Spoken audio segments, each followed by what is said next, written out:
देखो माँ, मैं क्या ही करूं, उन लोगों को 3 लाख चाहिए, दे दो ना। अरे कहाँ से दे दूं, अभी तो तेरे भाई की शादी भी करनी है, जो है वो होने वाली बहू के लिए है।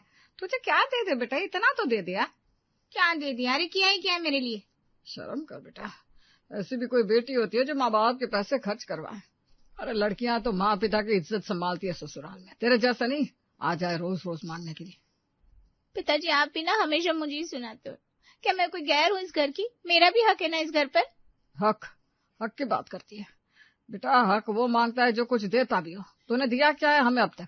शादी कर दी, विदा कर दिया, सोचा चलो बेटे का घर बस गया, लेकिन तू है कि हर महीने चली आती है, कभी पैसे, कभी सामान, कभी कुछ और। वाह पिताजी वाह, तो मैं बेटी हूँ या बोझ हूँ आपके लिए? जानवी चुप कर, बड़ा से ऐसे बात नहीं करते। मैं तुम भी ना हमेशा उनका पक्ष लेती हो। और सुनो, वो भाई जिसके लिए इतना पैसे जोड़ रही हो ना, वो नालायक क्या करेगा शादी करके? उसे तो ढंग की नौकरी भी नहीं है, उस पर लुटाओ ना सब कुछ। बस एक शब्द और मत बोलना अपने भाई के बारे में। वही लड़का सुबह से रात काम करके इस घर को चला रहा है, तेरी माँ की दवाएं, घर का राशन, बिजली का बिल सब वही भरता है, और तू उसे नालायक बोल रही है। तो मुझे क्या पढ़ाया था आपने, इसीलिए कि मैं किसी काम की ना रहूं? पढ़ाया था इसीलिए कि तू अपने पैरों पर खड़ी होगी, सहारा बनेगी इस घर का, लेकिन तू तो उल्टा निकली, सहारा बनने की जगह बोझ बन गई, हर बार हाथ फैलाए चली आती है। अरे बस करो दोनों।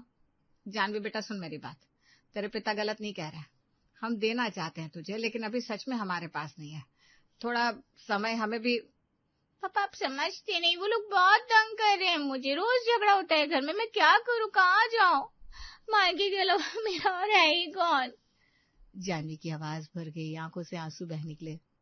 पापा अगर आप लोग नहीं दोगे तो मैं कहाँ जाऊंगी, मेरा तो कुछ सुनता ही नहीं है। माँ का दिल पिघल गया, बेटी को रोते देख वो खुद को रोक नहीं पाई। अरे रुक, रो मत इतना बेटा, तेरे आंसू मुझसे देखे नहीं जाते। तो क्या सुनती हो इससे, ये रोएगी और तुम पिघल जाओगे हर बार की तरह। चुप रहो, बेटी है मेरी, दुखी है, कैसे देखूं मैं। माँ अंदर गई और अलमारी से पैसे निकाल लाई। ले ये रख, लेकिन अब की बार सच में नहीं है मेरे पास, और हाँ वहां जाकर समझदारी से रहना। जानवी ने पैसे लिए, आंसू पोछे और हल्के से मुस्कुरा दी। पापा बस देखते रह गए, कुछ बोले नहीं। जानवी ऑटो से उतरी और ससुराल के दरवाजे पर पहुंची। घंटी बजाई तो सास ने दरवाजा खोला। अरे जानवी आ गई, कब से राह देख रही थी, भूख लगी होगी ना, आजा बैठ जा, खाना लगाती हूँ। जानवी ने तो सोचा भी नहीं था कि इतना गर्म जोशी से स्वागत होगा। नहीं मम्मी जी, ठीक हूँ मैं। क्या ठीक हूँ, चेहरा देख अपना, थकी लग रही है, आ बैठ। तभी ससुर जी अंदर आए। अरे बेटा आ गई, कैसे मायके में सब? जी पापा जी सब ठीक है। अच्छा अच्छा, चलो बैठो आराम करो, घर ही है तेरा। जानवी मन ही मन सोचने लगी, इस घर में आकर हमेशा अजीब लगता है उसे, ना कोई चिल्लाता है, ना कोई ताने मारता है, सास खाना बना कर देती है, ससुर हालचाल पूछते हैं। तभी पति रोहन ऑफिस से आया। अरे जानवी कब आई, मुझे बताया क्यों नहीं, लेने आ जाता मैं। अरे नहीं, तुम काम पर थे ना। अरे काम तो बाद में होता है, तू पहले, थके लग रही है, चल चाय पीते हैं साथ में। जानवी उसका चेहरा देखती रही, इस आदमी ने कभी आवाज नहीं उठाई उस पर। घर में पैसों की कोई तंगी भी नहीं दिखती थी, रोहन की नौकरी अच्छी थी, घर बड़ा था, सास ससुर खुश मिजाज थे, तो फिर जानवी हर बार मायके क्यों भागती थी पैसे लेने? ये सवाल शायद सिर्फ जानवी को पता था और उसकी आदत को। जानवी के जाने के बाद घर में सन्नाटा छा गया। माँ रसोई में बर्तन रखने लगी और पापा चुपचाप सोफे पर बैठ गए। सुनती हो, इस बार फिर 3 लाख मांग रही थी, दे दिया तुमने? कुछ दे दे, क्या करती, रो रही थी बेचारी। बेचारी, अरे ससुराल देखा है उसका, घर कितना बड़ा है, रोहन कितना कमाता है, सास ससुर कैसे, फिर भी ये हर बार यहाँ चली आती है पैसे लेने। मुझे भी कुछ समझ में नहीं आता, लगता ही नहीं कि वो लोग इतने लालची होंगे। रोहन तो बहुत अच्छा लड़का है, उसके माँ बाप भी ठीक लगे थे जब मिले थे। तभी तो कह रहा हूँ बात कुछ और है, लेकिन जानवी बताती कुछ नहीं है सीधे से। अब क्या करे, वैसे भी अरेंज मैरिज थी, वो तो मना कर रही थी शादी के लिए, हमने जबरदस्ती थोड़ी की थी, लेकिन उसने हाँ कहा तो हमने रिश्ता पक्का किया। हाँ, और अब पता नहीं क्या चल रहा है वहाँ, भगवान सब ठीक रखे। दोनों चुप हो गए। तभी दरवाजा खुला और बेटा अर्जुन अंदर आया, लेकिन आज वो अकेला नहीं था, उसके साथ एक सांवली सी सीधी सादी लड़की थी, दुपट्टा ठीक से ओढ़े, आंखें नीचे किए। माँ पापा, ये प्रिया है, मेरे साथ काम करती है, मैं इससे शादी करना चाहता हूँ। माँ और पापा दोनों एक दूसरे को देखने लगे। अंदर आओ ना बेटा, बैठो। प्रिया धीरे से बोली। नमस्ते आंटी जी, नमस्ते अंकल जी। नमस्ते नमस्ते बेटा, बैठो। माँ चाय बनाने चली गई, लेकिन रसोई में जाते जाते लड़की को ध्यान से देखने लगी। आंखों में एक अजीब सी चमक थी, सीधी, शांत, समझदार लगती थी। थोड़ी देर बातें हुई। प्रिया ने बताया कि घर में माँ है, पापा नहीं रहे, छोटा भाई है जिसे वो खुद पढ़ा रही है, नौकरी करती है। पापा मन ही मन सोचने लगे, मेहनती है लड़की, किसी पर बोझ नहीं है। माँ बाहर आई और अर्जुन से बोली, बेटा जरा पानी ले आ रसोई से। अर्जुन उठ गया और माँ प्रिया के पास बैठ गई। पढ़ी लिखी हो बेटा? जी आंटी, ग्रेजुएशन किया है, अभी जॉब कर रही हूँ। घर संभालना आता है? प्रिया हल्के से मुस्कुराई। जी आंटी जी, माँ अकेली है तो सब मैंने ही सीखा है। पापा ने माँ की तरफ देखा। माँ ने आंखों से हाँ कह दी। अर्जुन बेटा, लड़की अच्छी है। अर्जुन का चेहरा खिल गया। अर्जुन ने जब घर में रोके की बात पक्की की तो माँ ने खुशी खुशी जानवी को फोन किया। जानवी बेटा, तेरे भाई का रोका है अगले हफ्ते, आ जाना। हाँ हाँ आऊंगी ना, लेकिन माँ सुनो, रोक में जाना है तो कुछ नया चाहिए ना, मुझे साड़ी लेनी होगी, कुछ ज्वेलरी भी चाहिए। 50,000 भेज दो ना। क्या 50,000? हाँ माँ, भाई का रोका है, अच्छे से आऊंगी ना, क्या सोचेंगे वो लोग। अब ठीक है बेटा, देखती हूँ। पापा पास ही बैठे थे, सुन लिया सब। क्या हुआ? जानवी कह रही है 50,000 चाहिए रोके के लिए, कपड़े ज्वेलरी के लिए। अरे एक काम करो ना, घर में जो साड़ी रखी ना वो लाल वाली वही भेज दो उसे, अच्छी है साड़ी, पहन लेगी। हमारे भी खर्चे हैं रोके में, प्रिया के घर वालों को देना है, मिठाई लानी है, इतना कहाँ से लाए। माँ ने जानवी को समझाने की कोशिश की। बेटा वो साड़ी पहन लेना जो रखी है, बहुत अच्छी है। क्या बात करिए, वो पुरानी साड़ी पहन कर जाऊं मैं? नहीं, बिल्कुल नहीं, ऐसा सबका सवाल है मेरा। 50,000 चाहिए बस। माँ ने पापा की तरफ देखा। पापा ने आंखें बंद कर ली। जो करना है करो, मैं थक गया हूँ। माँ ने चुपचाप पैसे भेज दिए।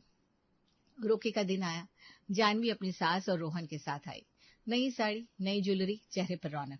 लेकिन घर में घुसते ही उसने माँ को एक तरफ खींचा और धीरे से बोली, माँ सुनो, एक बात ध्यान रखना, मेरे ससुराल वालों से कोई पैसों की बात नहीं करना, ना कोई मांगना, ना कोई रोना धोना, समझी?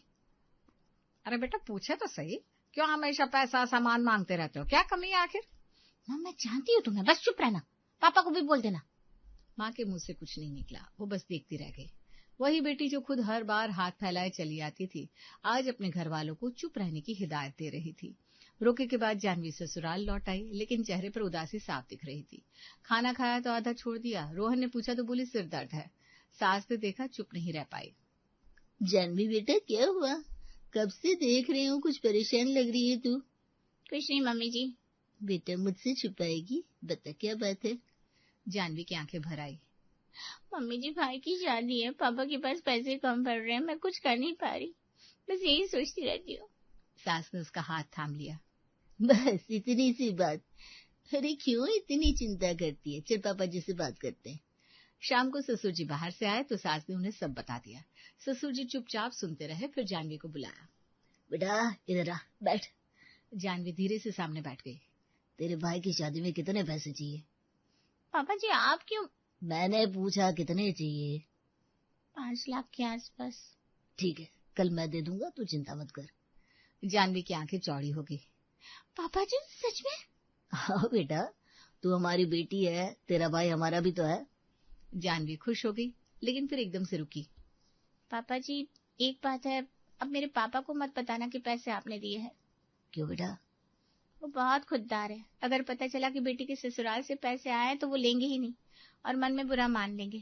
कह देना किसी पुराने काम के पैसे थे जो वापस आए, कुछ भी, लेकिन आपका नाम नहीं। ससुर थोड़ी देर चुप रहे।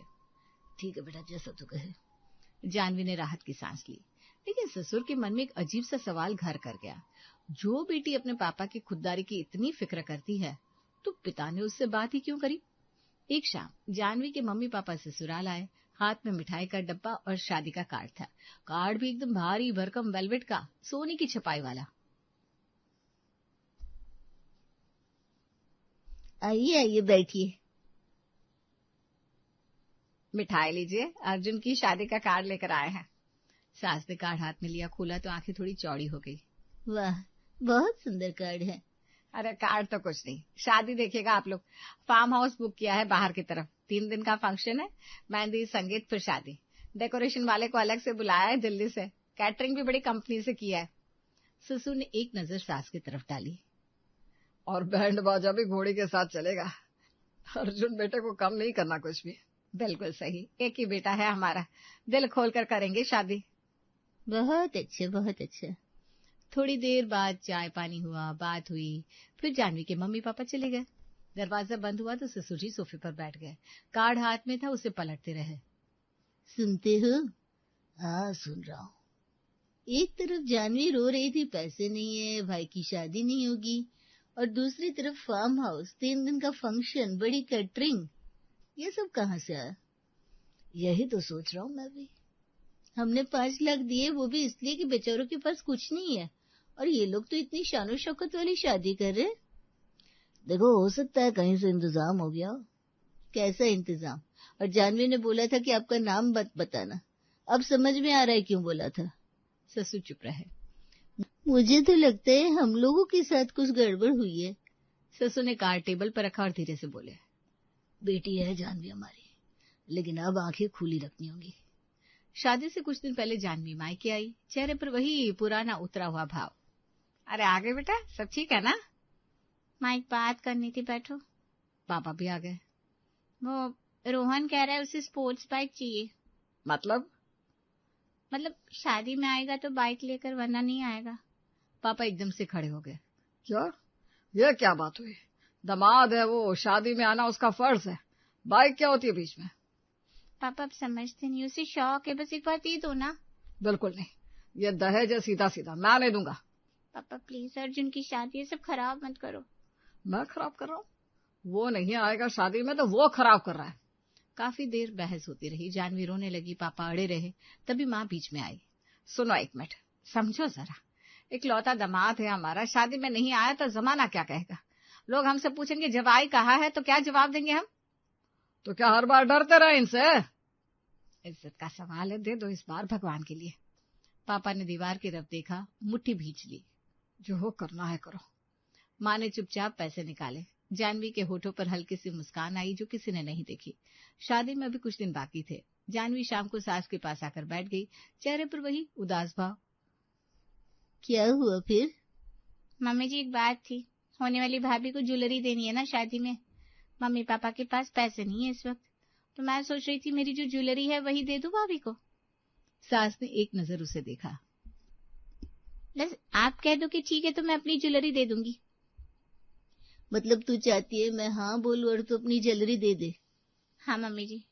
सास ने एक लंबी सांस ली, और फिर जो हुआ वो जानवी ने सोचा भी नहीं था। जानवी बेटा, बहुत हो गया, अब मुझसे नहीं रहा जाता। मम्मी जी चुप रहे और सुन। तेरे मायके वाले फार्म हाउस में शादी कर रहे हैं, 3 दिन का फंक्शन है, बड़ी कैटरिंग है, डेकोरेशन है, वेलवेट का कार्ड है, और तू यहाँ आकर रोती है ज्वेलरी के पैसे नहीं है। ये क्या तमाशा है? जानवी का चेहरा सफेद पड़ गया। शादी से 1 हफ्ते पहले जानवी ससुराल में बैठी सोच रही थी। ससुराल में तो अब दाल गलना बंद हो गई थी। सास के सवाल बढ़ते जा रहे थे। ससुर की आंखें अब पहले जैसी नहीं थी। रात को जब सब सो गए तो जानवी उठी, धीरे धीरे सास के कमरे में गई।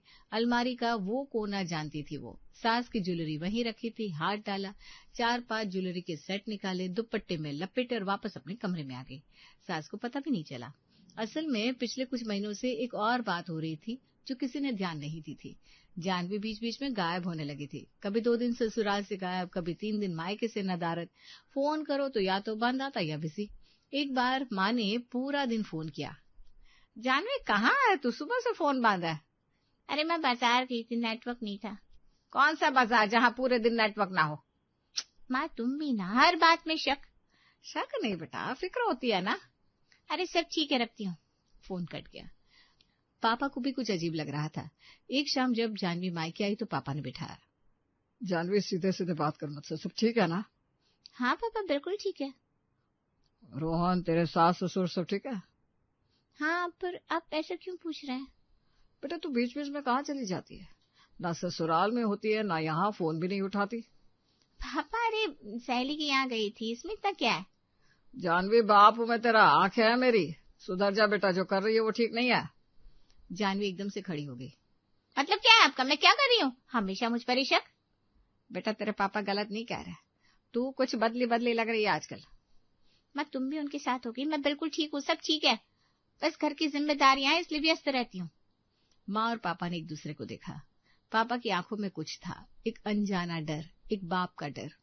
लेकिन जानवी की मुस्कान में कुछ और था। वो मुस्कान झूठी थी और सच बहुत दूर तक फैला हुआ था। अगले दिन जानवी ने मायके जाने की तैयारी की। इतने दिन पहले क्यों जा रही है? अरे भाई की शादी है, बहुत काम है मायके में, मुझे जाना होगा। ठीक है, लेकिन शादी वाले दिन तो साथ चलेंगे ना? हाँ, तुम लोग आ जाना वहीं। मायके पहुंची तो पापा बाहर बैठे थे। पापा वो टेंट वाले के 8 लाख बाकी है ना, वो मैं दे देती हूँ। तू देगी? हाँ पापा, मेरे पास है थोड़ा, दे देती हूँ, बाद में दे देना मुझे। पापा ने राहत की सांस ली। 8 लाख जानवी के हाथ में दे दिए। जानवी ने पैसे बैग में रखे। बेटा रह जाना अब यहीं शादी तक, इकलौती बेटी है तू मेरी। माँ ससुराल में बहुत काम है, मम्मी जी अकेली हैं, मैं शादी वाले दिन सुबह सीधे आ जाऊंगी। अरे बेटा। माँ प्लीज, मैं आ जाऊंगी ना। और वो निकल गई। शादी का दिन, घर में शहनाएं बज रही थी, फार्म हाउस सजा हुआ था, बाराती आ रहे थे। अर्जुन घोड़ी पर बैठा था, रोहन और उसके मम्मी पापा भी आ गए थे, लेकिन जानवी नहीं आई। माँ बार बार दरवाजे की तरफ देख रही थी, फोन किया तो बंद आ रहा था। 1 घंटा 2 घंटे जानवी नहीं आई। माँ का गुस्सा अब काबू से बाहर हो गया। सास के पास गई। ये क्या है? मेरी बेटी कहाँ है? आप लोगों ने रोक लिया क्या उसे? सास ने शांति से देखा। जो भी मांगा हम देते रहे, कभी ना नहीं कहा, और अब मेरी बेटी को। रुकिए, अब क्या दे रही थी? क्या? जब भी मांगा तब दिया, पैसे दिए, ज्वेलरी दी, सब दिया। सास की आंखें फैल गई। किसने मांगा आपसे? जानवी ने कहा कि आप लोग मांगते हैं तो हम देते रहे। सुनिए जी, यहाँ आइए। ससुर आए, रोहन भी पास आया। इन्हें बताओ कि हमें कभी किसी चीज की जरूरत है क्या? भाई साहब, हम खुद पैसे वाले हैं, हमने जानवी से कभी कुछ नहीं मांगा, उल्टा हमने 5 लाख आपकी शादी के लिए दिए, ज्वेलरी के पैसे दिए, और न जाने क्या क्या। माँ और पापा एक दूसरे का मुंह देखने लगे। मतलब ये कि उल्टा ये शादी तो हमारे पैसों से हो रही है। कमरे में सन्नाटा छा गया। तभी रोहन का फोन बजा, अनजान नंबर। हेलो? उधर से आवाज आई। रोहन का चेहरा पहले सफेद हुआ, फिर लाल। फोन रखा, सबने देखा उसकी तरफ। जानवी की शादी मुझसे पहले किसी और से तय थी, उसका एक बॉयफ्रेंड था। जानवी नहीं चाहती थी ये शादी, लेकिन इनके मम्मी पापा ने जबरदस्ती करवाई। क्या? और वो बॉयफ्रेंड अभी फोन कर रहा था, बोल रहा है कि जानवी उसके साथ है, दोनों भाग गए, सारे पैसे, सारी ज्वेलरी सब लेकर। पापा की टांगे कांपने लगी, कुर्सी पकड़ी। माँ के मुंह से बस इतना निकला, हे भगवान। सास ने आंखें बंद कर ली।